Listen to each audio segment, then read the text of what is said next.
ಸಕಲೇಶಪುರದಲ್ಲಿ ನಡೆದ ಬಿಎಸ್ಪಿ ಪಕ್ಷದ ವಿಭಾಗ ಮಟ್ಟದ ಕಾರ್ಯಕರ್ತರ ಸಮಾವೇಶದಲ್ಲಿ ಮಾತನಾಡಿದ ಅವರು, ಹಾಸನ ಲೋಕಸಭಾ ಕ್ಷೇತ್ರದ ಬಹುಜನ ಸಮಾಜ ಪಕ್ಷದ ಅಭ್ಯರ್ಥಿಯಾದ ಗಂಗಾಧರ್ ಬಹುಜನರವರನ್ನು ಅಧಿಕ ಮತಗಳಿಂದ ಗೆಲ್ಲಿಸುವ ಜವಾಬ್ದಾರಿ ಕ್ಷೇತ್ರದ ಜನಗಳದ್ದು ಎಂದರು.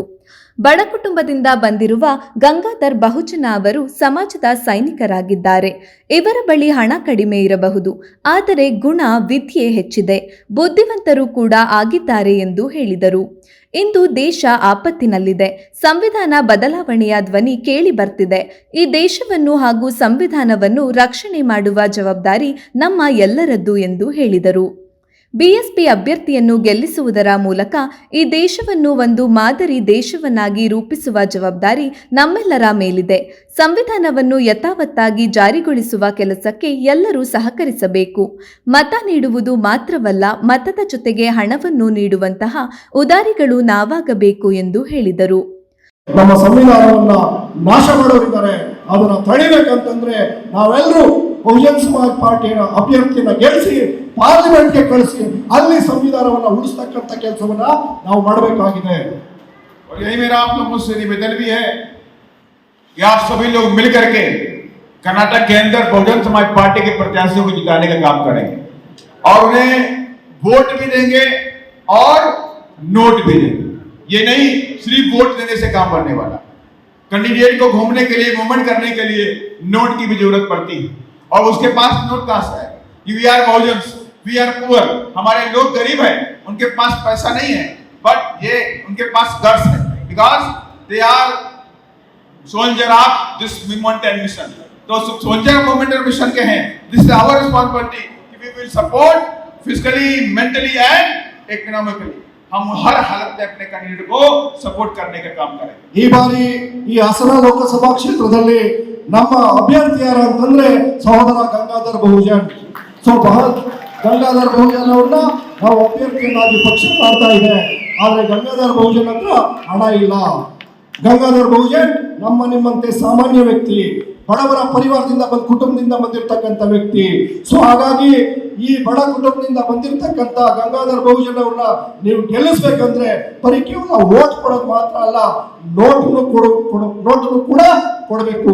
ವೋಟನ್ನು ಕೊಡಬೇಕು, ನೋಟನ್ನು ಕೊಡಬೇಕು, ಮತ್ತೆ ಫಿಸಿಕಲಿ, ಮೆಂಟಲಿ, ಫೈನಾನ್ಷಿಯಲಿ ಅಂದ್ರೆ ನೀವು ಮಾನಸಿಕವಾಗಿ, ದೈಹಿಕವಾಗಿ ಮತ್ತು ಅವ್ರಿಗೆ ಆರ್ಥಿಕವಾಗಿ ಕೂಡ ಸಹಾಯ ಮಾಡೋದ್ರ ಮುಖಾಂತರ ಅವ್ರನ್ನ ಗೆಲ್ಲಿಸಿ ಪಾರ್ಲಿಮೆಂಟ್ಗೆ ಕಳಿಸ್ಬೇಕಂತ ಹೇಳಿ ನಾನು ಪಕ್ಷದ ಮುಖಾಂತರ, ವೈಯಕ್ತಿಕವಾಗಿ ಹಾಗೂ ಪಕ್ಷದ ಮುಖಾಂತರ ನಿಮ್ಮಲ್ಲಿ ಮನವಿ ಮಾಡ್ಕೊಳ್ತಾ ಇದ್ದೇನೆ.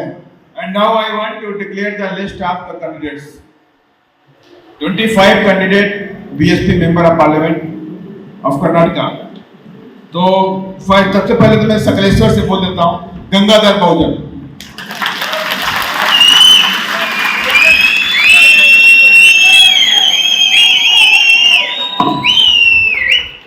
ಬಿಎಸ್ಪಿ ಅಭ್ಯರ್ಥಿ ಬಹುಜನ್ ಗಂಗಾಧರ್ ಮಾತನಾಡಿ, ಈ ದೇಶವನ್ನು ಪ್ರಗತಿ ಪಥದಲ್ಲಿ ಕೊಂಡೊಯ್ಯುವುದು ಹಾಗೂ ಸಂವಿಧಾನವನ್ನು ಯಥಾವತ್ತಾಗಿ ಜಾರಿ ಮಾಡುವಂತಹ ಕಲ್ಪನೆ ಇಂದಿನದ್ದಲ್ಲ.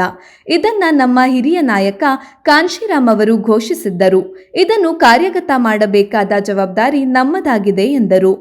ಈ ದೇಶದಲ್ಲಿ ಕಳೆದ 30 ವರ್ಷಗಳಿಂದ ಬಿಎಸ್ಪಿ ನಿರಂತರ ಚಳುವಳಿಯನ್ನು ಮಾಡುತ್ತಾ ಬಂದಿದೆ. ಸಂವಿಧಾನ ಜಾರಿಯಾಗಿ 75 ವರ್ಷಗಳು ಕಳೆದರೂ ಸಮಾನ ನ್ಯಾಯ, ಸಮಾನ ಹಕ್ಕು ನಮಗೆ ಸಿಕ್ಕಿಲ್ಲ. ಚುನಾವಣೆಯ ಸಂದರ್ಭದಲ್ಲಿ ಸುಳ್ಳು ಹೇಳಿಕೆ, ಸುಳ್ಳು ಆಶ್ವಾಸನೆಯನ್ನು ನೀಡಲಾಗುತ್ತಿದೆ.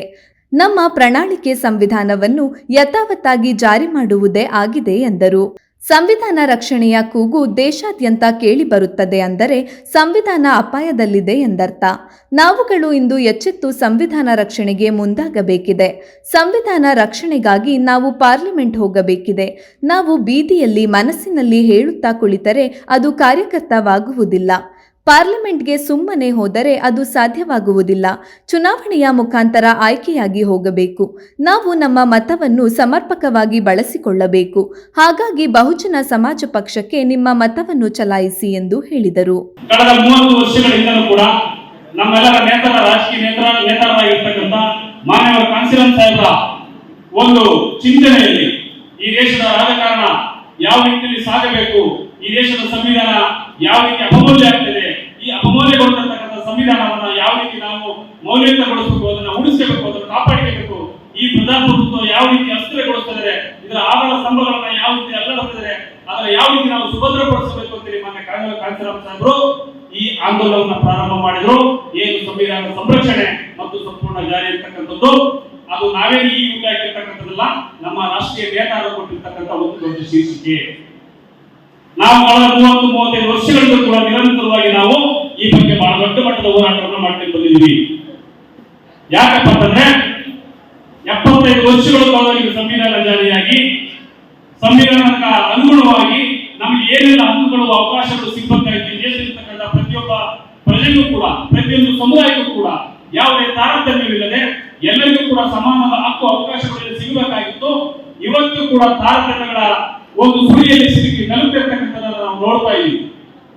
ಕೇವಲ ಚುನಾವಣಾ ಸಂದರ್ಭದಲ್ಲಿ ಕೊಳ್ಳು ಭರವಸೆಗಳನ್ನು ಕೊಟ್ಟು ಆಶ್ವಾಸಗಳನ್ನು ಕೊಟ್ಟು ಅವರ ಒಂದು ಸುಳ್ಳು ಮ್ಯಾನಿಫೆಸ್ಟೋವನ್ನು ಕೊಟ್ಟು ಜನರನ್ನ ಮೋಸಗೊಳಿಸಿ ಒಂದು ದಿಕ್ಕತಕ್ಕಂಥ ಕೆಲಸವನ್ನು ಇವತ್ತು ನಾವು ನೋಡ್ತಾ ಇದ್ದೀವಿ.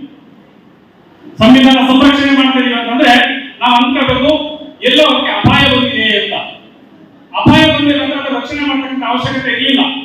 ಸೊ ಇದಕ್ಕೆ ಅಪಾಯ ಬಂದಿದೆ, ಹಂಗಾಗಿ ನಾವು ಸಂರಕ್ಷಣೆ ಮಾಡಬೇಕಾಗಿದೆ. ಜೊತೆಗೆ ಸಂಪೂರ್ಣವಾಗಿ ಈ ಒಂದು ಜಾರಿಯಾಗಿಲ್ಲ, ಹಂಗಾಗಿ ನಾವು ಅದನ್ನ ಜಾರಿ ಮಾಡತಕ್ಕಂಥ ಜವಾಬ್ದಾರಿಯನ್ನು ಹೊಂದಬೇಕು. ಅದಕ್ಕೋಸ್ಕರ ನಾವು ಎಲ್ಲಿಗೆ ಹೋಗ್ಬೇಕು? ಪಾರ್ಲಿಮೆಂಟ್ಗೆ ಹೋಗ್ಬೇಕು. ನಾವು ಇಲ್ಲಿ ಅಂಬೇಡ್ಕರ್ ಭವನದಲ್ಲಿ ಸಕಲೇಶಪುರದಲ್ಲಿ ಮಾತಾಡಿದಾಗಲ್ಲ. ಸಂವಿಧಾನ ಸಂರಕ್ಷಣೆ ಆಗ್ತಕ್ಕಂಥ ಜಾಗ ಯಾವ್ದಪ್ಪ ಅಂತಂದ್ರೆ ಪಾರ್ಲಿಮೆಂಟ್. ಸೊ ಆ ಪಾರ್ಲಿಮೆಂಟ್ಗೆ ನಾವು ಹೋಗ್ಬೇಕಾಗಿದೆ. ಸುಮ್ಮನೆ ಹೋಗ್ಬೇಕಾ? ಸುಮ್ಮನೆ ಹೋಗಕ್ಕಾಗತ್ತ? ಆಗಲ್ಲ. ಅದಕ್ಕೆ ಒಂದು ನೀತಿ ನಿಯಮಗಳಿದಾವೆ, ಅದಕ್ಕೆ ಒಂದು ಚುನಾವಣೆ ಅಂತ ಬರುತ್ತೆ. ಪ್ರಜಾಪ್ರಭುತ್ವ ವ್ಯವಸ್ಥೆಯಲ್ಲಿ ಚುನಾವಣೆ ಅಂತಕ್ಕಂಥದ್ದು ಹಬ್ಬಗಳಿದ್ದಂಗೆ. ನಾವು ಹೆಂಗೆ ನಮ್ಮ ಹಬ್ಬಗಳನ್ನ ಈ ಸಂದರ್ಭದಲ್ಲಿ ಬಿಎಸ್ಪಿ ರಾಜ್ಯಾಧ್ಯಕ್ಷ ಮಾರಸಂದ್ರ ಮುನಿಯಪ್ಪ, ರಾಜ್ಯ ಸಂಯೋಜಕರಾದ ನಿತಿನ್ ಸಿಂಗ್, ಎಂ ಗೋಪಿನಾಥ್, ಎಂ ಕೃಷ್ಣಮೂರ್ತಿ, ಪಕ್ಷದ ಜಿಲ್ಲಾಧ್ಯಕ್ಷ ಹರಿಶತ್ನಿ, ರಾಜ್ಯ ಪ್ರಧಾನ ಕಾರ್ಯದರ್ಶಿಗಳಾದ ಆರ್ ಮುನಿಯಪ್ಪ, ಜಾಕಿರ್ ಹುಸೇನ್, ಡಿ ಶಿವಮ್ಮ, ರೇವತಿ ರಾಜ್, ಮುಖಂಡರಾದ ಕೆಬಿ ಸುಧಾ, ಲಕ್ಷ್ಮಣ ಕೀರ್ತಿ, ತಾಲೂಕು ಅಧ್ಯಕ್ಷ ವೀರೇಶ್ ಕಲ್ಗಣೆ, ಗುಡನ್ನಕೆರೆ ಮಹೇಶ್ ಸೇರಿದಂತೆ ಇತರರು ಉಪಸ್ಥಿತರಿದ್ದರು.